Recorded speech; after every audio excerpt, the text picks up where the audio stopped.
Благодарам, почитувам председателе. Почитувани колеги, почитувани граѓани, почитувани представници на медиумите. Господине Османи, спорот со Бугарија го водат три клучни личности. Тоа е премиерот на државата, вие како министар за надворешни работи и вице-премиерот за европски интеграции. За овие три клучни позиции имаме една заедничка точка, еден заеднички именител, а тоа е дека ниту еден од вас тројцата не сте излегли на избори.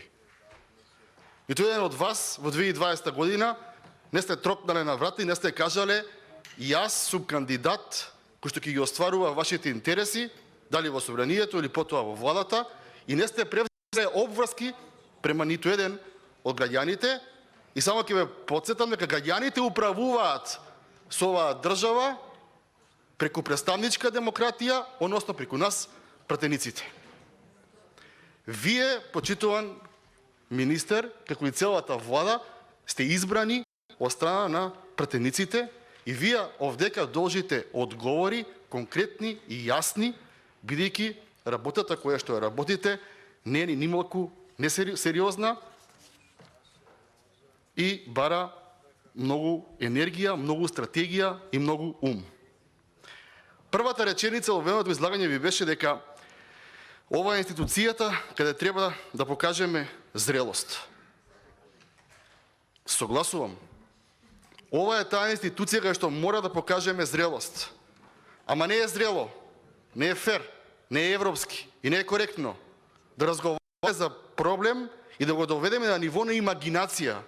Да вие ни прераскажувате, па ние као разбираме што вие ни прераскажувате, и да заврши денешната седница. Дали мислите дека некој од власта повеќе сака да се реши проблемот некој од опозицијата? Не, исто сакаме. Јас сакам час поскоро да почнеме преговори со Европска унија. Зошто мислите дека колегата Николовски или професорката Силјановска или колешката Калевска-Ванчова или колешката Мираковска не можат нешто да ви кажат дополнително да ги засилиме нашите позиции? Мислите дека целиот ум во ова општество е собран во Васна или Линденска? Како да го направиме да бидеме една нормална демократска држава во која што власта и опозицијата, како што зборувате секој дневно на медиуми, ќе имаат еден став? Ако вие си терате сами, овдека пратениците не знаеме што се случува, Фрчко ни кажува на телевизија дека не е многу опасно, тој го видел, ние не сме го виделе, не викаат медиуми, не прашуваат граѓани кои што не гласале, не гласале, и ние што да им кажеме?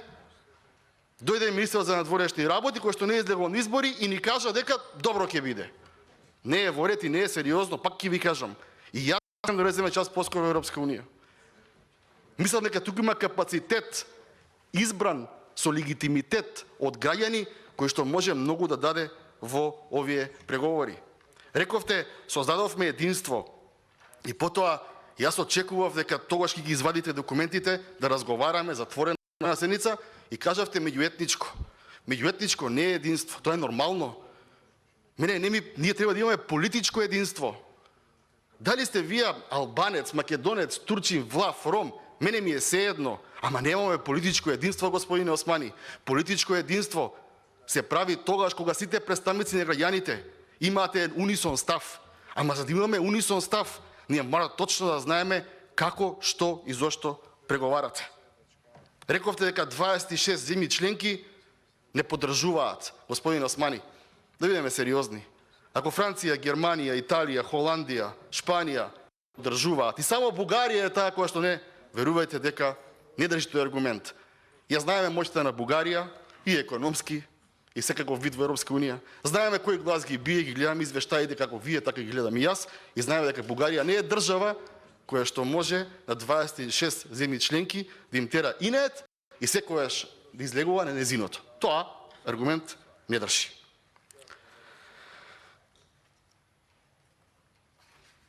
Рековте вака: разговараме за економијата, железницата, коридор 8, за наука, за образование и така натаму.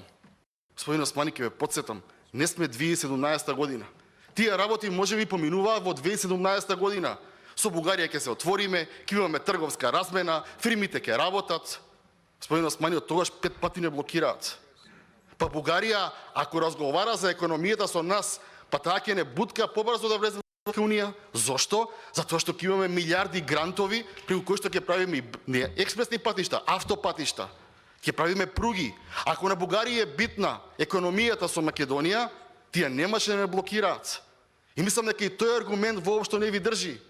Сите знаеме што е работата, ама така да не минат деновите, еден кажал едно, друг друго, ако може пацифистички да настапиме, никој да не се буни, да окупиме денот и понатаму ќе видиме што ќе биде. Не е во ред. Ве гледам во очи и ви кажувам, не вас лично како Бујар Османи, туку како влада, не е во ред. Немате целосен легитимитет во овие преговори, затоа што граѓаните во оваа држава, како што знаете и вие, знам и јас, се проопозиционо настроени повеќе од година дена. И тоа сериозно ви го нарушува легитимитетот кој како немате, не сте биле никогаш на избори од лидершипот во актуелната влада. Во интерес на времето, ќе ви кажам уште една работа, тоа ќе заврши.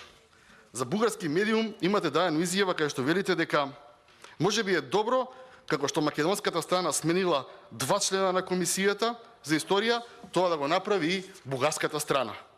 Тоа го зборувате за бугарски медиум, а во Македонското собрание ни кажувате дека зборувате за економијата, за железницата, за образованието, земјоделието и така натаму.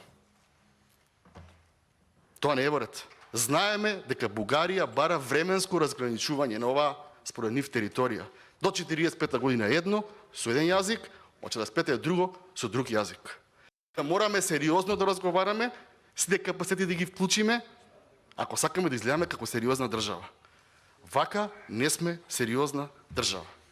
Барам од оваа говорница во најкус можен рок, броен во денови, да си ги соберете на стеница на влада сите вклучени во овој процес, сите нон-пейпери кои што биле, пошто кажавте ние ги прифативме, со кое право ги прифативте или ги одбивте? Нема што да прифативте. Има тука ќе дојдете во собранието, повеќе глави поубаво мислат, ќе даеме и ние предлози, бидејќи врвен интерес е оваа држава да трне напред.